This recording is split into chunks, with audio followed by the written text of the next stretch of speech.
బాలకోటి గారు ఒక్క విషయం ఏంటంటే వీళ్ళు అబ్జెక్ట్ చేసేది ఎస్సీ ఎస్టీ ఏ రకంగా పెడతారు డిబేట్లో అంశాన్ని. ఎస్సీ ఎస్టీ అట్రాసిటీ యాక్ట్ చదవమనండి. ఆ ప్రాంతం Tadikonda SC constituency reservation, okay, Amaravati ప్రాంతం చుట్టూ 5 కాన్స్టిట్యున్సీలు ఎస్సీ నియోజకవర్గాలు, అక్కడ ఎస్సీ ఎస్టీ మహిళలు కూడా ఉన్నారు. ఇది ఎస్సీ ఎస్టీ అట్రాసిటీ కింద మమ్మల్ని అవమానపరిచినట్టుగా, మా ఆత్మగౌరవాన్ని భంగపరిచినట్టుగా వస్తుంది. నేను ఎస్సీ కమిషనర్ జవహర్ గారితో నిన్ననే నేను మాట్లాడాను. నేను లిఖితపూర్వకంగా ఫిర్యాదు చేశాను. తప్పనిసరిగా ఈ సెక్షన్ లో మాత్రం ఎస్సీ ఎస్టీ అట్రాసిటీ కేసు నమోదు చెయ్యాలి. ఎందుకంటే ఆ కేసే బలమైన కేసు. మీరు వల్లభనేని వంశీ గారి విషయంలో చూశారు కదా, కేవలం ఎస్సీ ఎస్టీ అట్రాసిటీ కేసు కారణంగానే ఆయన 90 రోజులు సబ్జెక్టులో ఉండాల్సి వచ్చింది. తప్పనిసరిగా ఇది అట్రాసిటీ కేసు వచ్చేస్తుందండి. మీకు తెలియకపోతే తెలుసుకోమనండి.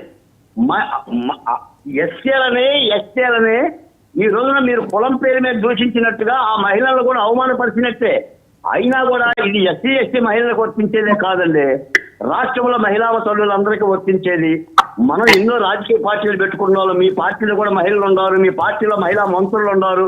ఏమంటే విడతల రజనీ గారు అమరావతిలో ఉంటారు. ఓకే కాదు, ఒక్క మాట, జగన్మోహన్ రెడ్డి గారు తాడేపల్లిలో ఉంటారు, ఆయన సత్యమణి గారు తాడేపల్లిలో ఉంటారు, చంద్రబాబు నాయుడు గారు ఇల్లు కట్టుకుంటున్నాడు. ఈ యొక్క మాటలను ఎలా అర్థం చేసుకోవాలంటే తప్పనిసరిగా ప్రభుత్వం తీసుకున్న చర్యని మేము మద్దతు ఇస్తున్నాం, అది హర్షం వ్యక్తం చేస్తున్నాం. తప్పనిసరిగా కృష్ణరాజుతో పాటు కేఎస్ఆర్ మీద కూడా ఓకే, అది ఓకే కాదు. బాలకోటి గారు ఓకే, అక్కడ అంశం అయింది. ఇప్పుడు వెంకటరెడ్డి గారిని అరెస్ట్ చేస్తారంటారండి, ఈయనేం చేశారు?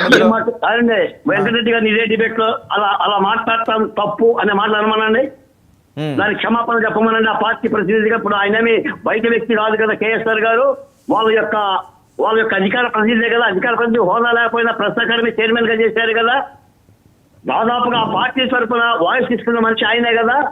బహిరంగంగా చెప్పమనండి మీ ఛానల్ ద్వారా, మేము తప్పు చేసాం, మా ఛానల్ ఇలా మాట్లాడతాం, కేఎస్ గారి డిబేట్ లో తప్పు, మమ్మల్ని మన్నించండి అని మహిళల్ని మా క్షమాపణ అడగమనండి. ఎట్టి పరిస్థితులు అడగరండి వాళ్ళు, అడగమనండి. ఇప్పుడు నేను వెంటనే ఉన్నాను.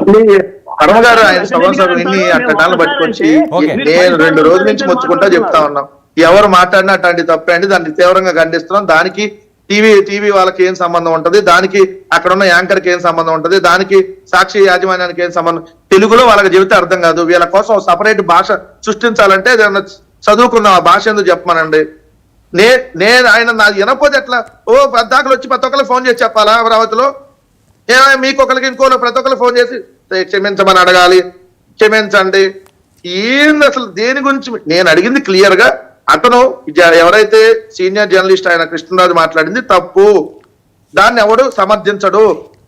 కానీ అక్కడ యాంక్ మోడరేటర్ గా ఉన్నటువంటి కొమ్మినేని గారిని అదే విధంగా సాక్షి యాజమాన్యం మీద కేసులు నమోదు చేయడం అనేది 100% తప్పు. ఇది తెలుగులో చెప్తుంది. ఇంక వేరే భాషలో జపనీస్ చైనీస్ భాష దాన్ని కూడా ఎవరైనా రాసుకొని ఆ భాషలో చెబుతాం. వంశీ తప్పని చెప్తున్నారు, అందరూ తప్పని చెప్తున్నారు, కానీ ఎస్సీ ఎస్టీ కేసు పెట్టడం ఏంటి ఈ అంశం మీద అన్నది వాళ్ళ అబ్జెక్షన్.